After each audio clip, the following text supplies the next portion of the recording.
नमस्कार साथियों, मैं शहर नसीराबादी आप सभी का स्वागत करता हूं आपके इस पसंदीदा यूट्यूब चैनल सोनायरी पर। सोनायरी अर्थात सोनेट्स और शायरी।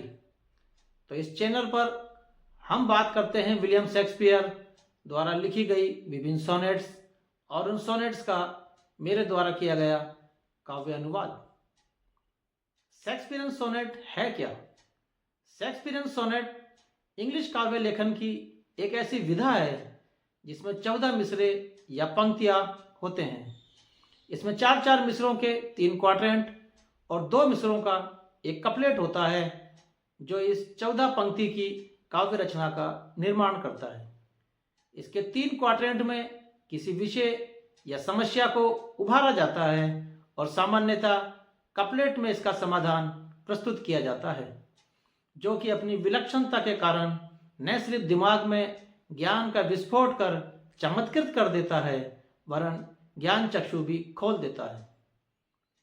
शेक्सपियरन सोनेट की एक निश्चित राइम स्कीम होती है जो ABAB, CD EF GG के अनुरूप होती है, अर्थात प्रत्येक क्वाड्रेंट की पहली और तीसरी तथा दूसरी और चौथी लाइन हम काफिया होती है। साथ ही कपलेट की दोनों पंक्तियां भी हम काफिया होती हैं। शेक्सपियरन सोनेट का मीटर, जिसे बहर या छंद भी कहा जाता है, आयम्बिक पेंटामीटर कहलाता है, अर्थात इसमें एक लघु और एक दीर्घ स्वर की 5 बार पुनरावृत्ति होती है। इस प्रकार सोनेट्स की बहर 1-2 1-2 1-2 1-2 1-2 के अनुरूप होती है। विलियम शेक्सपियर द्वारा कुल 154 सोनेट्स लिखी गई हैं। इनमें से सोनेट 1 से 126 एक फेयर यूथ को संबोधित करके लिखी गई हैं। इनमें से भी 1 से 17 तक की सोनेट्स को प्रोक्रिएशन सोनेट्स कहा जाता है, क्योंकि इन सोनेट्स में नस्ल वृद्धि पर विभिन्न तर्कों के द्वारा जोर दिया गया है।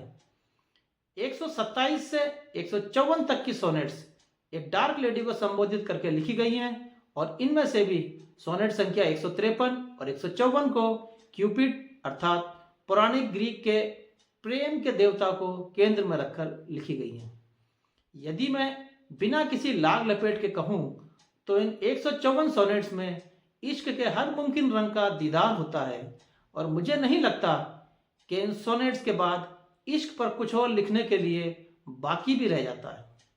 विषय पे आगे बढ़ने से पहले मेरी आपसे गुजारिश है कि इस वीडियो को अंत तक देखें और इस चैनल को अधिक से अधिक लाइक, सब्सक्राइब और शेयर करें।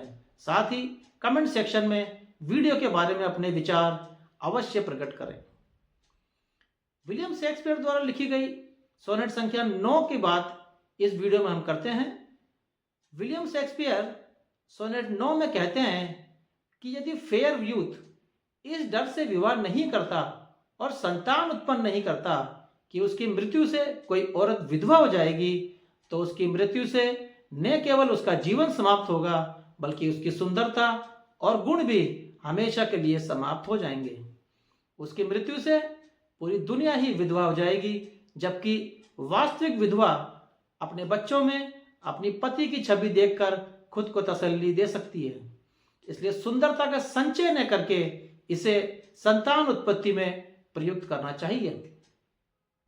इस प्रकार शेक्सपियर के सोनेट 9 का मुख्य विषय है फेयर यूथ को विवाह और संतान उत्पत्ति के लिए प्रेरित करना।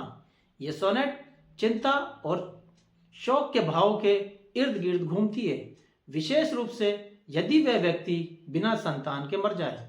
शेक्सपियर इसे एक तरह की शर्मिंदगी युक्त मृत्यु के रूप में प्रस्तुत करते हैं।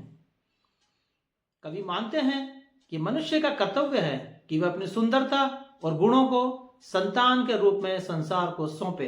विवाह और परिवार मानवता को आगे बढ़ाने का एक साधन है और इसे टालना एक प्रकार से मानवता के प्रति अन्याय है।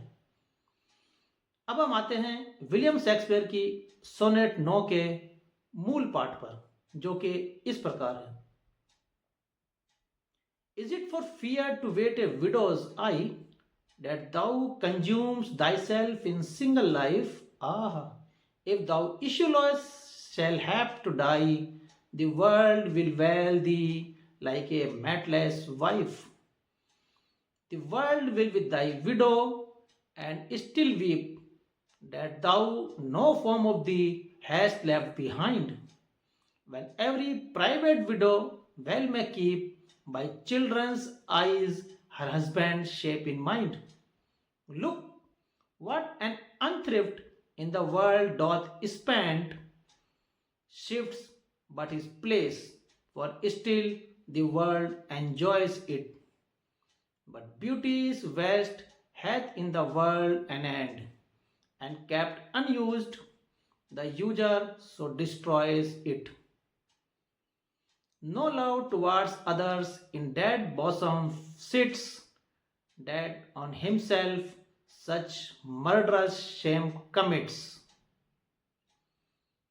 विलियम शेक्सपियर की इस सोनेट 9 का जो काव्य अनुवाद मेरे द्वारा किया गया है वो इस प्रकार है कि तुम इस जहान में क्या इसलिए अकेले हो, कि तुम इस जहान में क्या इसलिए अकेले हो, तुम्हारे बाद नहीं आंख नम करे बेवा। तुम इस जहान में औलाद के बिना जो मरो, जहान रोएगा जैसे कि अहलिया तन्हा। जहान बेवा बना फिर भी रोएगा तेरी, कि तुमने छोड़ा नहीं अक्स भी यहाँ अपना। कि जबकि दूसरी बेवाएं अपने बच्चों की निगाह देखकर शोहर का अक्स लेती बना। फजूल खर्ची बस अपनी जगह बदलती है, जहाँ के लुत्फ में कोई कमी नहीं होती। अगरचे हुस्न की रंगत हमेशा ढलती है, ढले बगैर फना हो तो फिर नहीं बचती। किसी के प्यार में वो दिल न हो सका सैदा, जो खुद के कत्ल की शर्मिंदगी करे पैदा। जो खुद के कत्ल की शर्मिंदगी करे पैदा, जो खुद के कत्ल की शर्मिंदगी करे पैदा। आपका बहुत बहुत धन्यवाद। अंत में एक बार फिर आपसे मेरे इस प्रयास को अधिक से अधिक सब्सक्राइब, शेयर, लाइक और कमेंट सेक्शन में माकूल टिप्पणी करने के अनुरोध के बाद इस वीडियो को जल्दी फिर मिलने के इकरार के साथ यहीं विराम देते हैं। अपना और अपने अजीजों का ध्यान रखिए। शुक्रिया, धन्यवाद, थैंक यू।